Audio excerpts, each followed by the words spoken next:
नमस्कार, हर्ष न्यूज की तेज गति वाली बुलेटिन छत्तीसगढ़ रफ्तार में आपका स्वागत है। चलिए शुरू करते हैं क्षेत्रीय खबरों की तेज बुलेटिन छत्तीसगढ़ रफ्तार।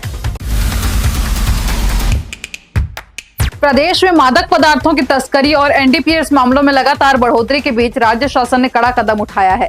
लंबित मामलों के तेजी के निराकरण और ड्रग नेटवर्क पर प्रभावी कार्रवाई के उद्देश्य से रायपुर, बिलासपुर और महासमुंद जिले के सरायपाली में एक्सक्लूसिव स्पेशल एनडीपीएस कोर्ट गठित किए गए हैं। विधि और विधायी कार्य विभाग ने इस संबंध में अधिसूचना जारी कर दी है। उच्च न्यायालय की सहमति से एनडीपीएस एक्ट 1985 की धारा 36(2) के तहत गठित ये विशेष अदालतें अब केवल मादक पदार्थों से जुड़े मामलों की सुनवाई करेंगी। इससे ड्रग तस्करी, प्रतिबंधित पदार्थों की सप्लाई और अवैध कारोबार से जुड़े मामलों के त्वरित निपटारे का रास्ता साफ होगा। कभी जंगलों से शहद निकालकर खुले में बेचने को मजबूर रहने वाली महिलाओं ने आज ऐसा इतिहास रच दिया है कि बोड़ला का नाम देश भर में मिठास की नई पहचान बन गया है। कबीरधाम जिले के छोटे से कस्बे बोड़ला में तैयार होने वाला बोड़ला हनी अब देश के बाजारों से निकलकर विदेशों तक पहुंचने लगा है। हालात ऐसे हैं कि देश भर में बिकने वाली हर 5वीं शहद की बोतल में कवर्धा की मिठास घुली हुई है। 2024-25 में इस शहद की बिक्री 1 करोड़ रुपए से ज्यादा पहुंच गई, जिसने वनांचल की महिलाओं की जिंदगी बदल दी। बोड़ला स्थित शहद प्रसंस्करण केंद्र का संचालन जय ठाकुर देव महिला स्व सहायता समूह कर रहा है। जंगलों से लाए गए कच्चे शहद को महिलाएं आधुनिक मशीनों से प्रसंस्कृत कर उच्च गुणवत्ता वाला शहद तैयार करती हैं। यही शहद अब बड़े शहरों के बाजारों और ऑनलाइन प्लेटफॉर्म तक पहुंच रहा है। प्रदेश में नए शिक्षा सत्र 2026-27 से स्कूलों में पढ़ने वाले विद्यार्थियों को कई स्थानीय शुल्कों के लिए अब अधिक राशि चुकानी पड़ेगी।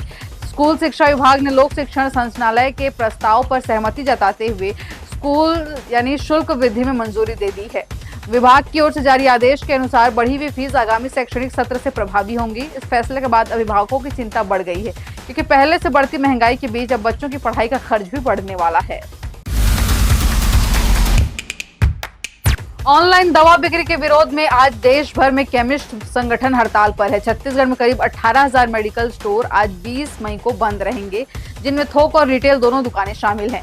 रायपुर में 3,000 से ज्यादा मेडिकल स्टोर बंद हैं। संगठनों का कहना है कि ऑनलाइन कंपनियों की भारी छूट से छोटे मेडिकल स्टोर्स का कारोबार प्रभावित हो रहा है। दवा व्यापारियों के इस आंदोलन को चैम्बर ऑफ कॉमर्स और कांग्रेस के चिकित्सा प्रकोष्ठ ने समर्थन दिया है। छत्तीसगढ़ कांग्रेस के चिकित्सा प्रकोष्ठ ने दवा व्यापारियों का समर्थन देते हुए कहा है कि बड़ी ऑनलाइन और विदेशी कंपनियां भारी छूट देकर स्थानीय दवा कारोबार को नुकसान पहुंचा रही हैं।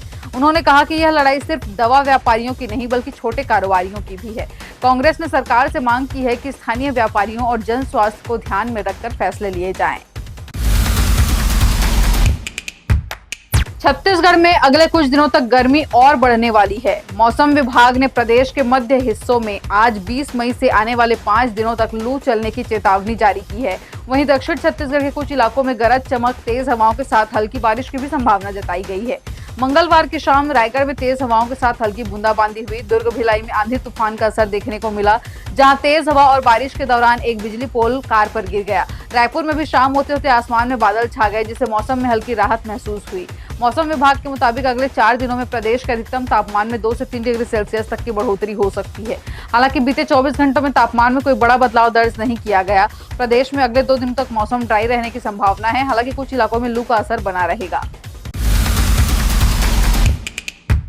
छत्तीसगढ़ के बस्तर में पहली बार मध्य क्षेत्रीय परिषद की 26वीं बैठक हुई। केंद्रीय गृह मंत्री अमित शाह प्रेस कॉन्फ्रेंस ले रहे थे और उन्होंने कहा कि 31 मार्च 2026 से पहले नक्सलवाद के खात्मे को टारगेट हासिल कर लिया गया है।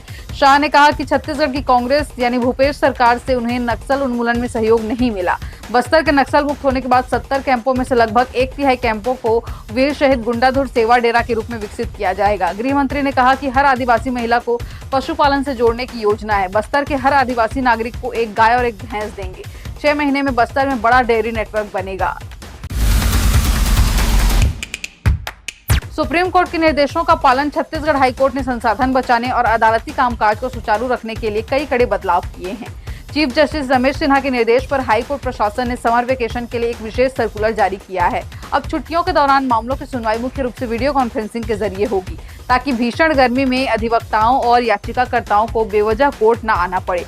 मुख्य न्यायाधीश के मार्गदर्शन में जारी प्रपत्र के अनुसार अवकाश अवधि में मामलों की सुनवाई सामान्यतः वीडियो कॉन्फ्रेंसिंग के माध्यम से की जा सकेगी। इसका उद्देश्य अनावश्यक आवागमन कम करना, संसाधनों का प्रभावी उपयोग सुनिश्चित करना बताया गया है।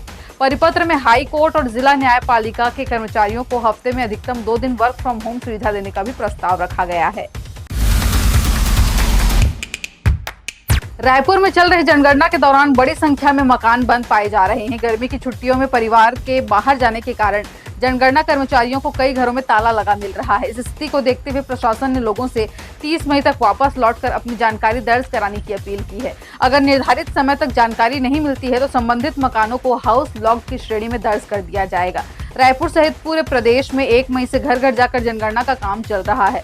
अब तक 4 लाख से ज्यादा लोगों की जानकारी ऑनलाइन दर्ज की जा चुकी है। कर्मचारियों को निर्देश दिए गए हैं कि बंद मकानों के पड़ोसियों को सूचना दें और अपना मोबाइल नंबर छोड़ें ताकि परिवार लौटने पर संपर्क किया जा सके।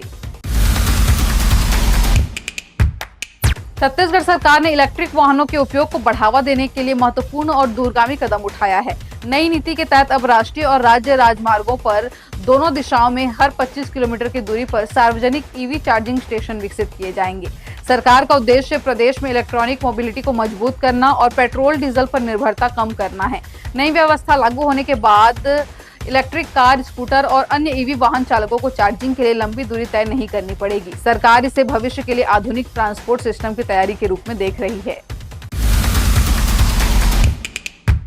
छत्तीसगढ़ में डीजल पेट्रोल की बढ़ती मांग और शॉर्टेज के बीच स्वास्थ्य सेवाएं प्रभावित होने की आशंका बढ़ गई है। इसे लेकर स्वास्थ्य विभाग ने सभी कलेक्टर को पत्र जारी कर निर्देश दिए हैं कि 108 संजीवनी एक्सप्रेस, 102 महतारी एक्सप्रेस, 1099 मुक्तांजलि वाहन और पीएम जनमन मोबाइल मेडिकल यूनिट को प्राथमिकता के आधार पर ईंधन उपलब्ध कराया जाए।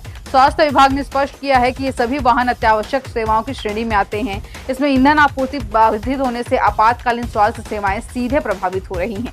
इसी कारण पेट्रोल पंप संचालकों और ऑयल कंपनियों को तत्काल आवश्यक निर्देश जारी करने को कहा गया है ताकि किसी भी स्थिति में इन सेवाओं का संचालन प्रभावित न हो। छत्तीसगढ़ रफ्तार की आज के बुलेटिन में फिलहाल इतना ही। अपने आसपास की खबरों से जुड़े रहने के लिए बने रहें हर्ष न्यूज के साथ। नमस्कार।